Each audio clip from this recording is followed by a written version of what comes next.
This video explains how the United States tax code should be reformed to bring fairness in paying taxes and take Brahmanism out of the US economy. Hello friends, this is Unmasked Truth with Harmanjeet Saini, where I provide unique analysis of world events based on the unmasked truth that after surrender, Germany continued World War II clandestinely and became a killing machine. I also provide true news that you will find nowhere else. I chose the title of this video in jest, but only half in jest. You will understand how serious this matter is when I explain who the Brahmins of India are and how they act to maintain their privileged status in Indian society.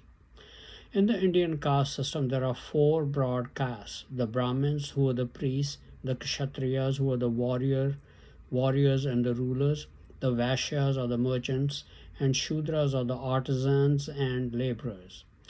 Then there are the untouchables, who perform cleaning tasks. The caste system bestowed many privileges on the upper caste while sanctioning repression of the lower caste by the privileged groups. The origins of the caste system can be traced to the days of Cush, the son of Ham and grandson of Noah, and Cush's son Nimrod at the time of the Tower of Babel incident.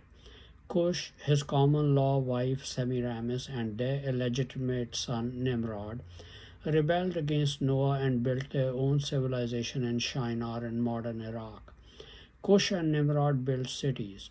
To better organize the population within the cities, Cush assigned duties to various people and forced them to stay within the bounds of their duties. Some were assigned duties as warriors, others as farmers and traders, others to keep the cities clean. They themselves became priests of the pagan sun serpent god they had invented. These assigned duties were passed on in the families from fathers to sons. People and their children were not allowed to choose what they wanted to do. Over time, these divisions became rigid. Meanwhile, Noah had been training his grandson Arphaxad, the son of Shem, and his descendants to be priests of the true God. However, Semiramis and Nimrod corrupted them with massive financial incentives and grants of huge amounts of land to become priests and preachers of their pagan religion. Since Cush, Semiramis, and Nimrod were priests of their religion and assigned the highest status in society to themselves, the descendants of Arphaxad also obtained the highest status as priests. The assignments of duties to people, which were passed on from generation to generation, congealed into the caste system in India. The Brahmins of India are the descendants of Arphaxad mixed with the local people and have retained the highest social status in Indian society. Brahmins have been a tiny percentage of India's population. Presently, they constitute slightly less than 4% of the population, and yet they are able to maintain their highest status in society even though India is a democracy now. How have they accomplished this over more than 4 millennia? First, they were the most literate and maintained the scriptures and taught the people.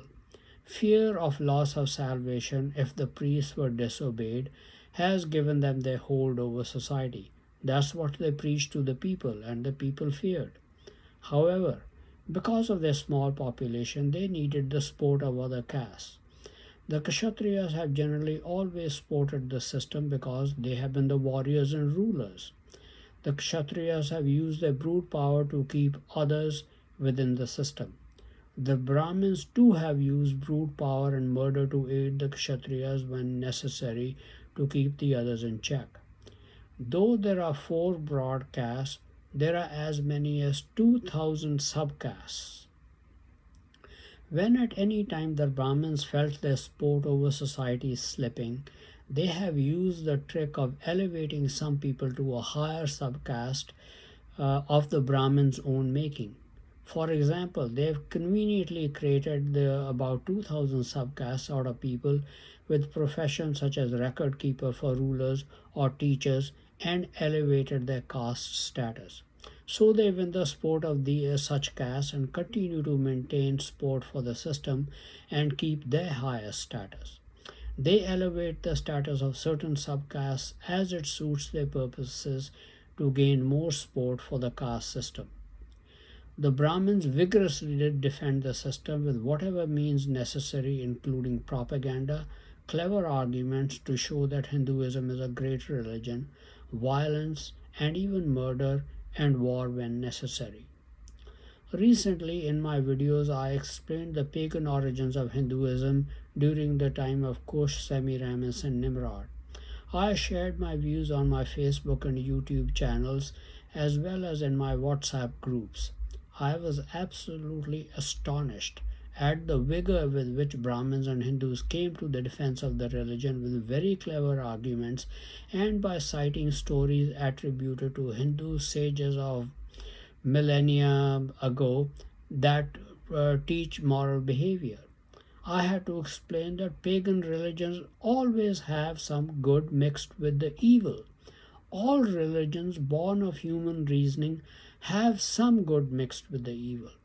The Bible calls such human reasoning as fruit of the tree of the knowledge of good and evil for a good reason, because it contains the knowledge of some good things and some evil things.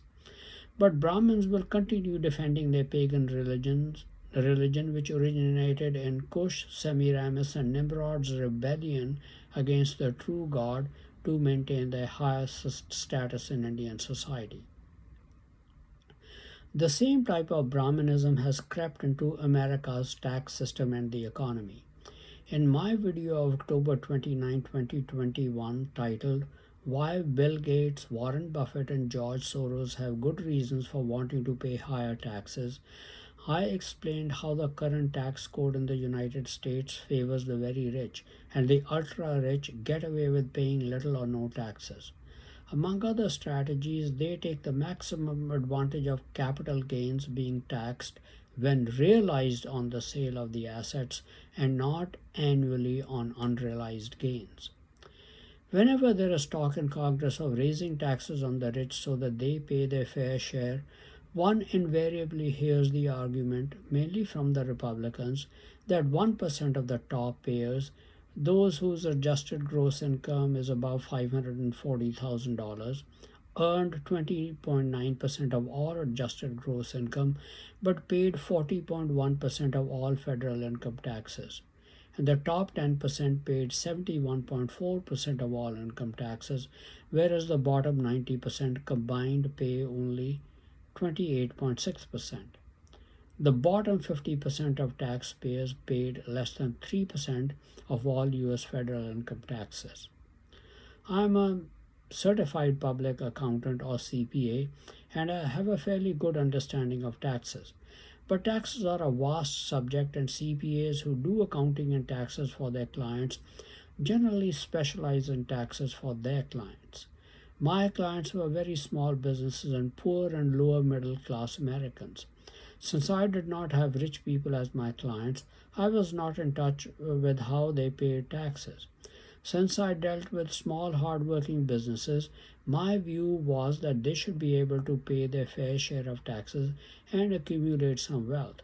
That generally was also the Republican view. So, whenever I heard arguments like the rich individuals and businesses pay most of the taxes and create all the jobs either directly or indirectly with their taxes, I usually bought into the arguments without questioning. It is a godly principle that people should be able to enjoy the fruit of their labors and pass on most of their accumulated wealth to their heirs. I did not have rich clients, so there was no motivation for me to actually look into how much taxes the rich really paid. I also held the view that it's okay for a rich man to take advantage of the tax laws legally and pay only in taxes what the law requires. In addition, proposals to impose a wealth tax of 5 to 6% permanently were definitely confiscatory and turned me against Democrat proposals to raise taxes on the wealthy. The last year I was actually in private accounting and tax practice was in 1996. That's more than 25 years ago. Since then, I've done only my own taxes, which are extremely simple to do. So there was no real incentive for me to keep up with the tax laws, especially those that apply to the rich. So whenever the Republicans cut taxes, I didn't question it. Whenever they fought proposals for new taxes, I bought into their argument since the media reported that the rich pay most of the taxes. I was of the view that entrepreneurs create all jobs directly or indirectly, so they should be able to enjoy the fruit of their labors, which is a godly principle. What really triggered my inquiry into how much taxes the rich pay was the COVID-19 pandemic.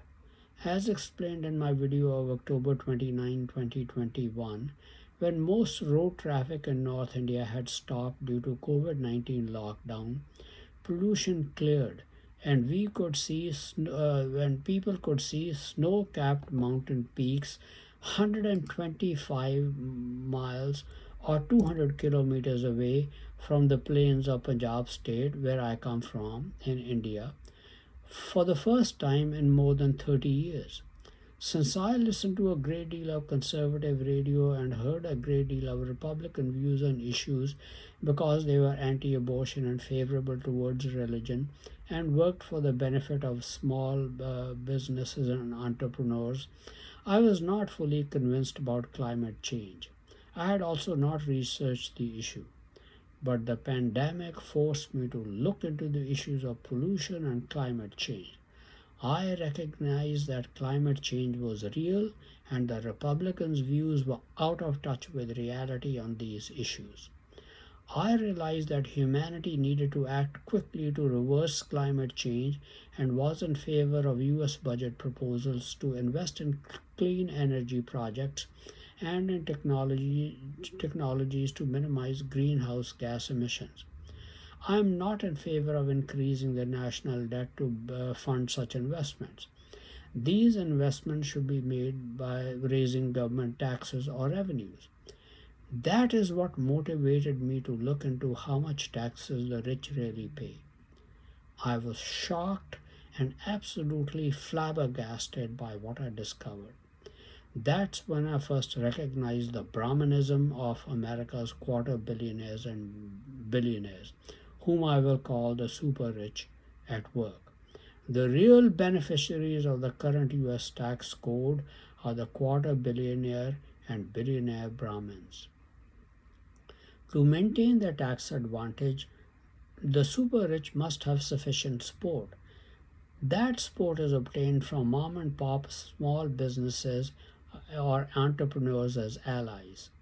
Many of these small businesses, such as those providing handyman services, lawn services, small subcontractors, small shopkeepers, or who run flea market stalls, food service trucks, or small restaurants, many of them netting between $20,000 to $50,000 a year, with an even fewer number netting $60,000 to $100,000 per year, are classified as entrepreneurs and feel they are high caste people, just next to the quarter billionaire or billionaire Brahmins. So they support no new taxes and lower taxes for businesses. I have to clarify why I stated in the beginning that the title was chosen half in jest. I am in no way implying that the super rich are diabolically doing their best to maintain their riches by making the tax code as favorable to themselves as possible, by roping in as many people as possible to win elections for their candidates. They are simply taking advantage of the tax code as it exists. We should not expect anyone to voluntarily pay more taxes. Evidence that no such widespread diabolical plot exists is that some super rich people such as Bill Gates, Warren Buffett, George Soros, Tom Steyer, Nancy Pelosi have stated over and over again that they want to pay more taxes and they want the rich to pay more taxes. Many of them have given and continue to give huge amounts of their wealth to philanthropy. However, that does not mean that some do not exist who don't want to pay any taxes. Some rich people do not exist who don't want to pay any taxes. Examples are those who take their huge businesses private so that they can take the maximum advantage of the tax code to minimize taxes. The truth is that vast majority of the super rich have not made themselves Brahmins like the Indian Brahmins with diabolical cunning by manipulating the setting up of the tax code and supporting such candidates who make the changes that they require. It's the support of the small businesses that has given them the status of Brahmins. So, my analogy of comparing the super rich with the Brahmins of India is just an analogy, and no analogy is so perfect that one situation will apply exactly to the other. Now, how did this problem of the super rich getting the status of Brahmins in the Indian economy occur? The problem lies in misinterpretation of the biblical point of view on the economy. That is the view espoused to some degree by Republicans or conservatives. As stated earlier, that view is that entrepreneurs create jobs directly and indirectly by paying taxes. They should be able to enjoy the fruits of their labor. Government's footprint on the lives of people should be minimal, so the government should not be taxing as much as it can, particularly the rich, and spending it all. Government should tax fairly. That view is coupled with the view that the rich are already being taxed at very high rates, and, and that they pay most of the taxes, such as the top 1% paying 40% of all taxes. I also subscribe to some of these conservative views, but the fallacies lie in the information used by the media and propagandists to distort reality. Let's first consider how much taxes the rich actually pay. As stated earlier, the information put out by the conservative media to cut taxes or impose no new taxes is that 1% of the top taxpayers, those with adjusted gross income above 540,000, earned 20.9% of all adjusted gross income but paid 40.1% of all federal income taxes. The top 10% paid 71.4% of all income taxes, whereas the bottom 90% combined paid only 28.6%. The bottom 50% of taxpayers paid less than 3% of all US federal income taxes. On further research, I found this information to be blatantly distorted, hence giving a false impression. This information is true only about the federal income taxes paid if one takes into account the AGI or adjusted gross income or taxable income reported on tax returns. Here is what this information does not take into account. Number 1. The trick in the information concerning 40% of federal income taxes paid by 1% of taxpayers is to convey it in such a way that the public is left with the false impression that those are the total taxes paid by the rich and other taxpayers. But the fact is that income taxes are just one part of federal taxes. For most workers, the biggest tax they pay isn't income tax at all, but payroll or FICA taxes that pay for Social Security and Medicare. Number 2, in 2020, in addition to federal income tax, Americans paid $1.3 trillion in FICA withholding taxes, $43 billion in gasoline or diesel taxes for the highway fund, $10 billion in taxes on alcohol, and 12.335 billion in cigarette taxes. In addition to these taxes, almost all taxpayers pay state and local sales taxes, state and in some places local income taxes, then property taxes, then vehicle registration, etc. taxes. Number 3, only the federal income taxes are progressive, meaning that the rich pay at higher rates. Almost all the other taxes are regressive, meaning that the rates for the richest and the poorest are almost the same. It's harder to impose progressive taxes at the state or local level, since rich people can easily move to a different town or state. Number 4. The key figure to consider, therefore, is the shares of total taxes paid by each income group compared to shares of the total income. According to the figures worked out by the Institute on Taxation and Economic Policy for 2019, the top 1% earned 20.9% of total income and paid only 24.1% of total taxes.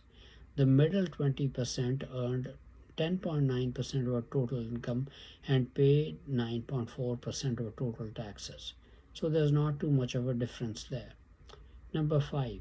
Even more relevant figure than the income and taxes paid by the top 1% of taxpayers is the amount of taxes paid by the richest 25 Americans. Someone leaked IRS data to ProPublica. I believe the data to be absolutely authentic. And then ProPublica then discovered the following information on analysis. A. The uber rich, the multi-billionaires, pay hardly any taxes, meaning they pay federal income taxes at an extremely low rate. B. Unlike income like wages earned by a vast majority of taxpayers who pay taxes as they earn it, investors pay taxes on capital gains only when they are realized, meaning when the assets or the stocks are sold. Deferring taxes on capital gains allows the rich to earn investment income on the full untaxed money until the assets are sold. Whereas if they had to pay taxes on their unrealized capital gains annually, they would earn returns only on the portion remaining after the capital gains tax is paid. Rich investors can also time the sale of assets to minimize capital gains taxes. This is a very important tax advantage that allows the rich to continue building wealth over time. C. ProPublica analysis focuses on the true tax rate, which is the rate at which the taxpayer paid federal income tax on the total income, both realized and unrealized income during the year. Unrealized income would be the capital gains, unrealized. For example, it found that Amazon CEO Jeff Bezos paid $1.4 billion in personal federal taxes between 2006 to 2018 on 6 billion he reported in income, while his wealth increased by $127 billion during that same period. So, if we take the total wealth into account, the total amount of income realized during those 12 years, by ProPublica's calculation, that reflects a true tax rate of only 1.1%. In 2011, Bezos reported that he lost money because his investment losses were larger than his income. That year, the child tax credit in 2011, designed to help middle class families offset the cost of raising children, provided $1,000 for each child as long as a married couple's adjusted gross income was below $110,000. Bezos' adjusted income was so low in 2011 that he claimed and received $4,000 in tax credit for his 4 children. The value of Bezos' wealth that year amounted to $18 billion. D. The 25 richest people in the United States saw their wealth rise by $401 billion from 2014 to 2018, but they paid $13.6 billion in federal income taxes. That equates to a true tax rate of 3.4%, ProPublica said. The situation even much more in favor of the richest during 2021. E. According to ProPublica, Bezos reportedly paid no federal income taxes at all in 2007 and 2011, while Elon Musk paid none in 2018. Now, besides the rich paying an extremely low rate in total taxes paid and the ridiculously low true tax rate paid when we take into account the annual increase in their wealth in unrealized gains, there are other fallacies in the conservatives' arguments that the rich pay most of the taxes. The debate has got muddied by pitting entrepreneurs, which include even mom and pop outfits which may be clearing only 15,000 to 30,000 annually in many cases, against those who earn a salary. The number of total entrepreneurs, the poor and the rich, is huge.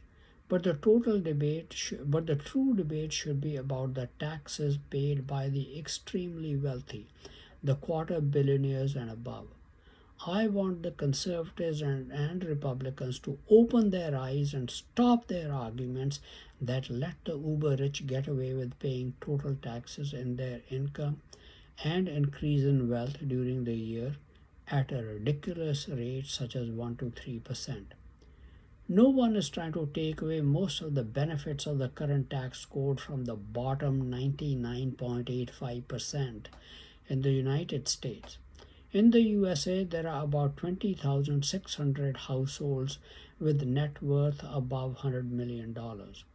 The total number of billionaires in the United States is estimated to be 788. Though I have not been able to find the number of those with net worth of a quarter billion or more, the number may be close to 5,000 or 0.0015% of the United States population. In fact, the proposed increased taxes may initially be applied only to the billionaires or about 600 individuals, according to discussions in Congress. Therefore, my appeal to conservatives and Republican congressmen is to please stop distorting the true picture for 99.85% of Americans. Most of the proposals don't affect them, do not protect the Brahmins of the US economy. Vast majority of the 700 or up to 5,000 Brahmins want to pay higher taxes. They know it is only fair. Please do not make arguments on their behalf in Congress which they do not want you to make. Conservative media should also stop putting information out that distorts the true picture. I will discuss my proposal with justifications for tax code overall soon in another video, but here are some preliminary suggestions. Number 1. The tax loophole of taxing annual increase in wealth only when it is realized through sale of assets should be done away with. Unrealized capital gains should be taxed at say 23% with perhaps exemption during first 5 years of operations of a new business. Number 2, realized capital gains should be taxed as ordinary income with credit given for taxes paid on unrealized capital gains taxes paid. This means that realized capital gains should not be taxed at lower rates, or at least the realized capital gains rate should be increased from the current 23.8%. The reason is that only the super rich are the main beneficiaries of this tax. The current lower rate may be maintained for individuals with lower net worth such as 50 to 100 million or lower. Number 3. In order to apply the taxes fairly, those private businesses with annual sales of say $50 million must sell 10% of the value of the business in stock to the public so that the corporation can be fairly valued by the market. That will enable fair calculation of the realized and unrealized capital gains to minimize the possibility of private firms escaping fair taxes. Number 4. In emergencies, a wealth tax of 1 to 3% could be imposed for limited duration, such as 2 to 10 years, on billionaires.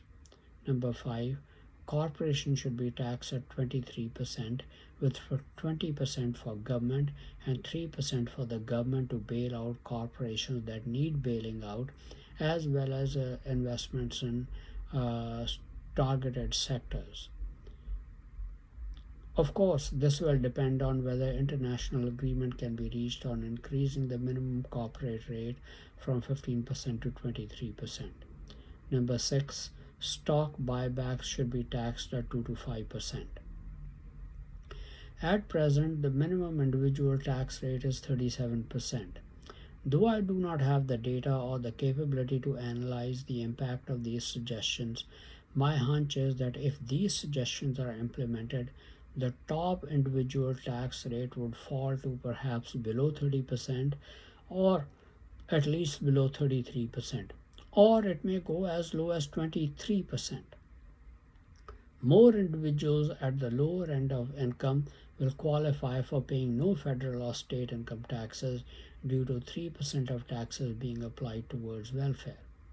I will discuss my detailed proposals with justifications from the Bible soon in another video, including the proposal to impose a surcharge on income above $10 million and additional surcharge on incomes above 25 million.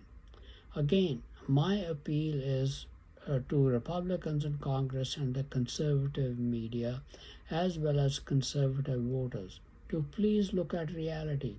More than 99.85% of Americans will not be affected by these proposals. So please do not fight raising taxes on the super rich who are paying federal taxes at a ridiculously low rates such as 1 to 5%, and total taxes, which include all other state, local, and excise taxes, paying total taxes also at ridiculously low rates, such as perhaps 2 to 10% when we take into account the annualized unrealized gains due to increase in wealth with the value of their stock investments going up.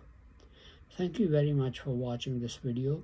Please continue to watch my videos and read my articles on important world events, World War III watch, politics, international business, advice on health and medical problems, and much more for in-depth and insightful analysis. Please also subscribe to my YouTube channel and Facebook channels, Unmasked Truth with Harmanjeet Saini, to view and get information on the latest videos. Some people do not have the time to go through the full length of videos. They find it more convenient to read the text of the video. Unfortunately, YouTube does not provide the facility to make the text of my videos available on YouTube. But fortunately, Facebook does provide that capability. So I make the text of my videos available on my Facebook channel, which you can easily copy.